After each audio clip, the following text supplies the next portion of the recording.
เอาค่าไม่ส่งค่ามันเมื่อไหร่ก็ติมาสอนเฮ็ดหมกมันแอบนี่ค่ะเนาะหมกมันแอบค่ะหมกมันแอบนี่ค่ะเดี๋ยวก็เขาก็เอา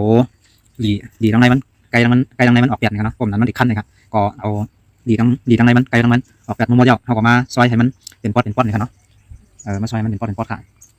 เอาค่าก็ไม่ก็ซอยยาวค่ะเนาะซอยยาวติมาล้างน้ำติดกับล้างน้ำนะครับเดี๋ยวก็ถอกใส่ก็ไม่ก็มาล้างน้ำ2 3 กรัมค่ะนะก็ไม่ก็ติมาใส่เครื่องมันนี่ค่ะเนาะเขาก็มาเอาพวกที่มึงกอกค่ะเนาะเอาพวกที่มึงกอกใส่จ้อมค่ะกำไรก็มาเอา6 ขาหนุ่มๆค่ะเนาะเอา6 ขาหนุ่มๆมาใส่จ้อมไหมครับหลายแล้ว6 ขาหนุ่มๆกำไรก็เขาขุดคามใส่ค่ะเนาะอันนี้ก็เป็นคามค่ะใส่คามพองค่ะเนาะพิธียางค่ะเนาะอันนี้เป็นเครื่องพิธียางค่ะเฮ้ยอันนี้ก็เป็นเครื่องพิธียางค่ะเนาะกำไรก็ใส่เครื่องมันยาวหมดแล้วค่ะเนาะเอาก็มา